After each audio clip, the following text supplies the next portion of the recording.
ओम सहजात्म स्वरूप परम गुरु शुद्ध चैतन्य स्वामी ने नमः। श्री उपदेश शुद्ध सार जी में कल हमने देखा कि शुद्ध नय की दृष्टि से देखा जाए तो सर्व कर्मों से रहित चैतन्य स्वभावी भगवान आत्मा जो अविनाशी अंतरंग तत्व है, जो मैं हूँ, जो इस देह देवालय में विराजमान होते हुए भी इस देह से संपूर्ण भिन्न है, न्यारा है, स्वतंत्र है, जो अनंत ज्ञान आनंद सुख का भंडार है, अक्षय गुणों का खजाना जिसमें भरा पड़ा है, जिसे अंश मात्र भी परद्रव्य पर भावों की आशा या अपेक्षा नहीं है, इतना वैभववान होते हुए भी यह प्राणी पर्याय बुद्धि रखकर बहिरात्मा बनकर उस शांति और सुख को बाहर ही ढूंढने का प्रयास करता है। यही सबसे बड़ी अज्ञानता है। आगे गाथा 268 में बताते हैं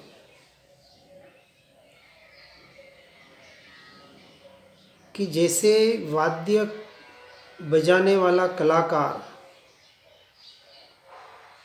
यहाँ रसनी, कसनी, तंती, तार, फूंक आदि वाद्य के नाम बताए हैं, जैसे ढोल, मृदंग, घंटा आदि होते हैं, इनके स्वरों में, शब्दों में जो राग भाव पैदा होता है उससे भी कर्मबंध होता है। अर्थात बहुत जने कोई भजन भक्ति करते हैं तो राग का भी राग पकड़ के बैठते हैं। ये जो गाने का राग, भजन का राग, राग को देखना है या शब्दों के अर्थ सहित भावों को देखना है। जैसे बीरबल के इसमें जो 9 ऐसे सामर्थ्यवान पुरुष थे, उसमें एक ऐसा ही जिसको आज की भाषा में म्यूजिशियन कह सकते हैं कि उन वादन को बजाते वक्त दूसरों को इतना मंत्र मुग्ध कर देता था। तो इस प्रकार रस बुद्धि कषाय भाव लेशा मन के संकल्प विकल्प भीतर जो पैदा होते हैं और जीव उसमें मोह राग द्वेष कर बैठता है,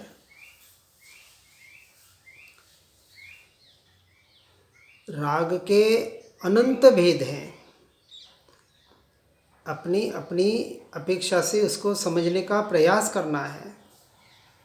5 इंद्रियों के 23 विषय, जैसे 12 तप में 6 बाह्य तप बताए, उसमें उणोदरी, वृत्ति संक्षेप, रस त्याग, ये 3 तप आते, दूसरा तीसरा चौथा। जनरली हम छोटा सा कुछ बाहर में उसका प्रयोजन करके यहाँ कहा 5 इंद्रियां और 6 छठा मन, इन 6 इनके पेट है अपने अपने, उन सबको संक्षिप्त करके, उनके वृत्तियों को संक्षिप्त करके, बाहर के जो 9 प्रकार के रस है उनका त्याग करके, इन सब बाह्य विषयों से हटकर अपने स्वरूप और स्वभाव का आश्रय करना, यही एकमात्र हमारी साधना होनी चाहिए। क्योंकि यह शब्द भी एक माया जाल ही है और कुछ नहीं है। शब्दों के माया जाल में न फंसकर, उसके वाद विवाद में न अटककर, जो बताया जा रहा है उनके भावों को पकड़कर अपने स्वभाव की ओर आने का प्रयास करना, और स्वभाव में आने के लिए परद्रव्य पर भावों को अपना मानना और फिर आगे चल के उनसे छूटना, इन दो बातों का इस मार्ग में विशेषता से प्ररूपण किया जाता है। इसलिए जो कुछ शास्त्र का ज्ञान होता है उसमें भी शब्द निमित्त है, इसलिए इस ज्ञान को भी श्रुत ज्ञान कहा, आत्मज्ञान नहीं कहा। सुनने रूप, पढ़ने रूप और मन के द्वारा चिंतन मनन करने रूप ऐसे जो श्रुत और मति ज्ञान, उनका आधार शब्द है, मन है, कहीं न कहीं पुद्गल ही है। ये आधार हो सकता है, साधन हो सकता है, लेकिन साधना तो एकमात्र अपनी आत्मा में अपने स्वरूप और स्वभाव की तरफ हम अपने उपयोग को कैसे स्थिर कर सकते हैं। मैं मुझ में ही हूँ, मैं अपने में ही हूँ, मैं आज दिन तक अपने स्वरूप स्वभाव को छोड़कर एक समय के लिए भी बाहर गया नहीं। ये तो सुना, पढ़ा, लेकिन हमें चिंतन यह करना है कि जब हम किसी भी विशेष क्रिया में, कार्य में होते हैं, दिन भर में हम अपने उपयोग को, अपने ध्यान को अपने स्वभाव में कितना रख पाए। यदि उपयोग स्वभाव की तरफ जा रहा है काम करते करते, काम होने के बाद अपनी अपनी योग्यता के अनुसार, तो समझना कि काम सही चल रहा है, बस उसको बढ़ाना है। अन्यथा सिर्फ सुनना पढ़ना रह जाएगा और जीव कभी अपने लक्ष्य तक नहीं पहुंच पाएगा, कहीं न कहीं अपने आप को ठग देगा, निश्चयाभासी की स्थिति में आ जाएगा। क्योंकि आत्मा की बातें पढ़ सुन रहे हैं, स्वीकार भी कर रहे हैं, लेकिन जो प्रायोग्य लब्धि के द्वारा, प्रयोगों के द्वारा, उस मन के द्वारा, भावमन के द्वारा उस उपयोग को विचारों के द्वारा, चिंतन के द्वारा, चिंतन मनन के द्वारा अपने भीतर जो स्थिर करने का प्रयास करना था वो नहीं कर पाता है। इस अपेक्षा से परलक्षी ज्ञान का भी निषेध किया जाता है, निश्चय की अपेक्षा से। बाहर के शास्त्र के ज्ञान को, पढ़े सुने ज्ञान को ज्ञान मत मान लेना, ये व्यवहार ज्ञान है। जैसे भक्ति आदि बाहर की क्रियाएं बंध का कारण है, वैसे ही शास्त्र का ज्ञान भी मात्र पुण्य बंध का कारण है। परंतु उसमें से भी निकलकर जब तक ज्ञायक आत्मा का अनुभव नहीं होता है, अर्थात दृष्टि अपनी आत्मा पर नहीं जाती है बिना किसी प्रयोजन से, ये पुरुषार्थ भी वीर्य गुण की पर्याय है। पुरुषार्थ की भी अपनी एक हद है। पुरुषार्थ करना और पुरुषार्थ होना, हर बात में ये ध्यान रखना है कि करते करते होने पने में आना है, करने में अटक के नहीं रहना है। चाहे भेद विज्ञान का अभ्यास हो, चाहे स्थिरता का अभ्यास हो, जो भी अभ्यास बताया जाता है व्यवहार के हिसाब से तो व्यवहार बताया जाएगा, करने का ही उपदेश दिया जाएगा। लेकिन करना यह व्यवहार है और होने पने में आना यह निश्चय है। यदि मैं अपने स्वभाव में ही हूँ, अपने स्वरूप में ही हूँ, तो स्वभाव में रह कितना पा रहा हूँ इसका हमें विशेष रूप से विचार करना है। रह पा रहे हैं तो बहुत अच्छी बात है, और नहीं रह पा रहे हैं तो क्या करना है, स्वयं से स्वयं का निर्णय करना है। यहाँ आगे गाथा में कहते हैं कि अबद्ध होने के लिए मैं बंधा हुआ नहीं हूँ, मैं मुक्त हूँ, मैं आज दिन तक परद्रव्य, परभाव, कर्म, कर्म के उदय मुझे स्पर्शे तक नहीं, ऐसा अस्पर्शी हूँ। ये बोल तो दिया, सुन तो लिया, पढ़ तो लिया, लेकिन इन शब्दों से हटकर अशब्द, अस्पर्शी ऐसे आत्म स्वभाव पर दृष्टि कितनी हुई, उपयोग कितना गया, दृष्टि का विषय अपना स्वरूप स्वभाव कितना बना, इसका हमें गहराई से विचार करना है। इसलिए शब्दों को नहीं, शब्दों के मर्म को पकड़ने से आत्मकल्याण होता है। क्योंकि जगत में शब्दों का व्यवहार दो प्रकार से किया जाता है। जब तक बाहर विषय कषाय आदि में इन शब्दों का परिणाम हो रहा है तब तक पाप का बंध है, और जब तक दया, दान, तप आदि पूजा पाठ, भक्ति, स्तुति इनमें इन शब्दों का उपयोग हो रहा है तब तक पुण्य बंध है, और दोनों बंध बांधने वाले हैं, तो बंधन में ही बंध रहे हैं। और ऐसे शुभाशुभ भाव जो बंध के कारण पर बनते हैं, परंतु जिन शब्दों का लक्ष्य अध्यात्म चर्चा है, आत्मस्वरूप रमणता है, ऐसे शब्दों का सहारा लेकर यदि अपने स्वरूप और स्वभाव में भावमन के द्वारा स्थिर होने का प्रयास और पुरुषार्थ किया जाए तो वो स्वानुभूति कराने में, अपने आत्मा के दर्शन कराने में, आत्मा का निर्णय कराने में, आत्म साक्षात्कार कराने में जिन भी शब्दों से कहें कारणभूत बनता है। अन्यथा शब्दों के मायाजाल में भी जीव उलझ कर रह जाता है। इसलिए ऐसे जीव इंद्रिय ज्ञान में परावलंबी होकर ज्ञेयों के ज्ञान में अर्थात बाहर के ज्ञान में ही अटक कर आत्मज्ञान तक, अपने ज्ञायक तक पहुंच नहीं पाते हैं। इसलिए निरंतर मात्र ज्ञेय अर्थात जो जानने में आ रहा है, ये जानने में जो आ रहा है, ये जब तक जानने वाला जानने में नहीं आता है तब तक जीव बाहर है, और जब जानने वाले को जानता है अर्थात अपने दृष्टि को उस ज्ञायक पर, अपनी आत्मा पर ले जाता है, जब ज्ञेय का विषय ज्ञान ज्ञायक स्वभाव बनता है, ये भी व्यवहार का कथन, कहने में तो ऐसा ही आएगा।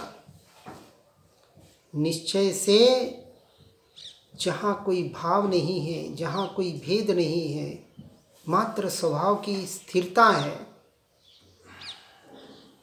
उसको यहाँ वास्तविक अशब्द रूप, अस्पर्शी रूप अनुभूति कहने में आती है, बताई जाती है, जहाँ हमें पहुँचना है। इसलिए आगे की गाथा में बताते हैं कि अंतरंग भाव को अशब्द कहते हैं। भले कोई शब्द न बोले, बाहर से मौन धारण कर लें, परंतु अंतरंग में यदि कषायें चल रही है, कषायों की तरंगे उठ रही है, शुभाशुभ भाव आ रहे हैं, और उन भावों को यदि वो अपना मान रहा है तो ऊपर से तो मौन हो जाता है, परंतु भीतर प्रभावों में नाना प्रकार के भावों के कारण उन भावों को का वो भोक्ता बनकर अनंत कर्मों का बंध कर लेता है। ऐसा अशब्द रूपी मौन भी विशेष कार्यकारी नहीं है।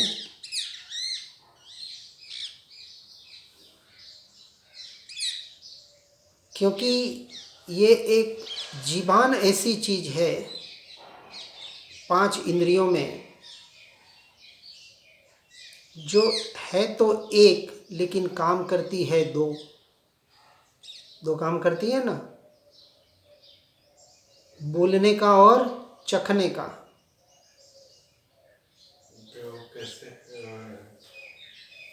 बोलना और स्वाद लेना, ये जीवान का दो काम है। खाना खाती है, कुछ खाती पीती है, तब स्वाद लेती है, आह मीठा लगा, फीका लगा, तीखा लगा, अच्छा लगा, बुरा लगा। शरीर और मन, जीवान की बात हो रही है। जीवान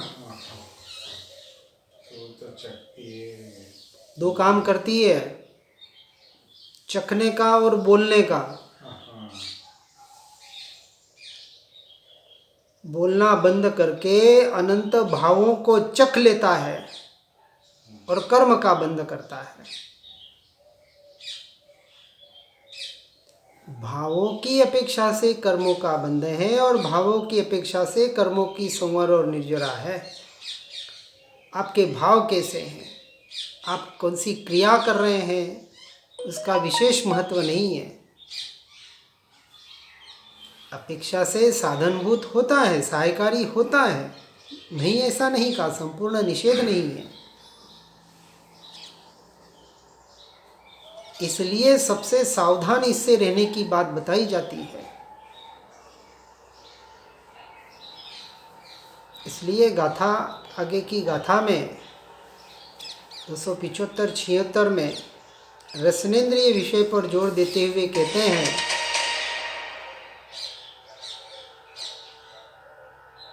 कि दृष्टि का विषय बहुत सूक्ष्म है। ये 5 इंद्रियां और 5 इंद्रियों के 23 विषय, जिनके आधार पर ये आहार संज्ञा, भय संज्ञा, मैथुन संज्ञा, परिग्रह संज्ञा बस रची पची है। जीव परिग्रह क्यों कर रहा है, परिग्रह में सुख क्यों मान रहा है?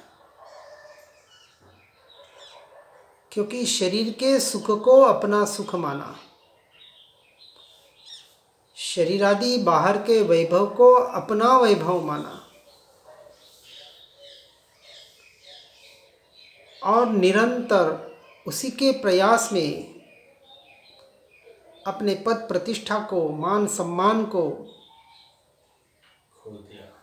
बढ़ाने का प्रयास करता है और उसी में रचा पचा रहता है और पूरा जीवन उसी में व्यतीत कर देता है। पहले धन इकट्ठा करने में और फिर उस धन को कैसे व्यवस्थित रख सकें, कहीं चला न जाए, कोई छीन न ले, उसकी व्यवस्था में निरंतर बाहर और बाहर ही इस मन के द्वारा भटक रहा है।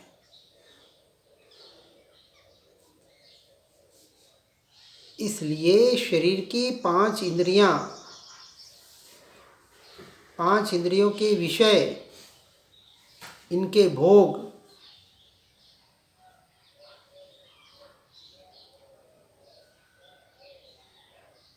जो अब्रह्मरूप परिणमित होकर अनंत भावों को पैदा करते हैं, अपने ब्रह्म स्वरूप को भुलाकर,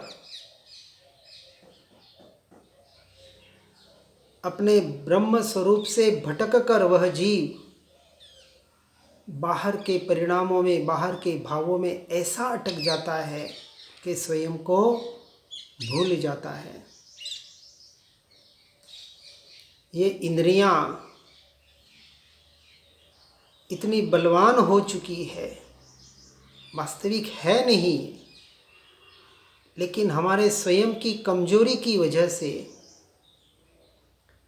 अपने स्वयं की शक्ति की पहचान न होने की वजह से, स्वयं में अनंत शक्ति पड़ी हुई है, अनंत वीर्य पड़ा हुआ है, लेकिन शरीर की शक्ति को अपनी शक्ति मान रहा है। बाहर के परिणामों को, बाहर के उदयाजनित क्रियाओं को, भावों को अपना मान रहा है और उनके अधीन होकर यह प्राणी, यह जीव स्वयं का बहुत अनर्थ कर रहा है।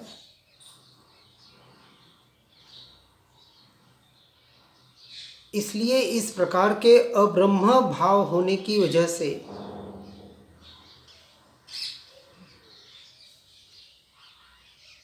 अर्थात अपने ब्रह्म स्वभाव में स्वरूप में नहीं रहने की वजह से ये अब्रह्म के भाव हुए। इसलिए सच्चा ब्रह्मचर्य तो अपने ब्रह्म स्वरूप में चर्या करना अपनी आत्मा में, और इसी के लिए बाहर के सारे व्यवहार आदि बताए जाते हैं। अपने स्वरूप और स्वभाव का लक्ष्य नहीं और बाहर का भले ब्रह्मचार्य पाल ले, 9 वाड़ की पूरा ध्यान रखे, मन में भी दोष न आने दे, विकार न आने दे, कहीं न कहीं अपने मन को स्वाध्याय में, सत्संग में, भजन कीर्तन भक्ति आदि में उलझा के रखें,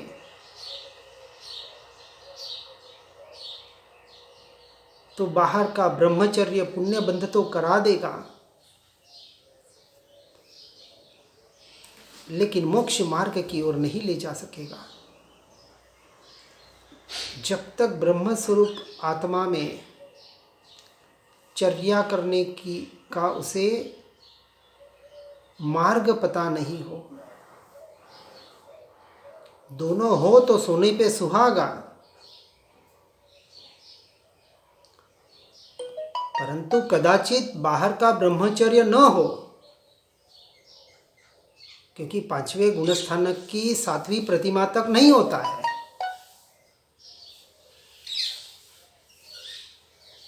इसलिए जो आज बात आई कि जीव बाहर के व्रत नियम प्रतिमा आदि देशवृत्ति कहें या सर्ववृत्ति कहें, अपने भावों को देखकर, अपने द्रव्य क्षेत्र काल भाव की अनुसार अपने शक्ति को देख कर लेता है। लोगों को दिखाने के लिए नहीं, ये ज्ञानी पुरुषों की बात बता रहे हैं। श्रीमद् राजचंद्र जी को नग्न दिगंबर मुनि होने के लिए क्या करना था? अपेक्षा से कहें तो ऐलक की अवस्था थी उनकी, एक लंगोटी तो थी, और पता भी चल गया कि आज बस अब देह छूटना है। इसलिए तो कहा मैं अनंत काल के लिए अपने स्वरूप में लीन हो रहा हूं, और के लीन हो गए 5 घंटे तक।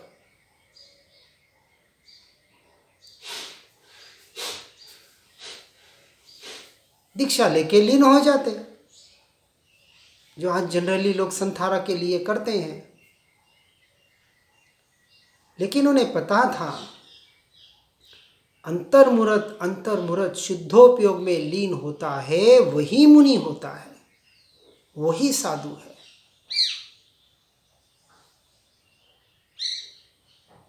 संथारा लेकर समाज में वाहवाही भले हो जाए,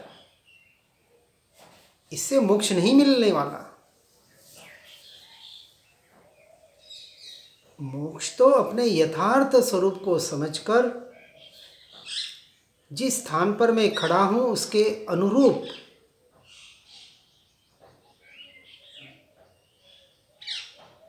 और शायद इसलिए कांजी स्वामी वाले में कोई प्रतिमाधारी जनरली नहीं है, और जो हैं वो जो दिगंबरों की विशेष मान्यता वाले, कहीं ना कहीं जिन्हें अपने दिगंबरत्व का अहंकार है, कहीं ना कहीं अहंकार का ही पोषण होता है। क्योंकि बताया जाता है आप व्रत यम नियम नहीं लेंगे तो आपको लाभ नहीं मिलेगा, और हम तो कहते लाभ ही सबसे बड़ा लोभ है। लोभ से तो हटना है। हाँ, अपनी यथा योग्य शक्ति के अनुसार जरूर होना चाहिए, छिपाना नहीं है शक्ति को, लेकिन दंभ भी नहीं बनना है सिर्फ बताने के लिए। इसलिए इस बात को यथार्थ रूप से समझकर जो शरीर इंद्रियां जनित धर्म और आत्म आश्रित धर्म, इन दोनों धर्म को यथार्थ रूप से समझकर उस अनुरूप अपने जीवन को सार्थक बनाने का प्रयास और पुरुषार्थ करना है। इन्हीं भावना के साथ ओम नमः सिद्धम। जिन वाणी के ज्ञान से हो सम्यक श्रद्धा, हो चारित्र महान, पाऊँ पद निर्वाण। ज्यां वाणी के ज्ञान से सूझे लोकालो, सो वाणी मस्तक नमो सदा देत हूँ धो।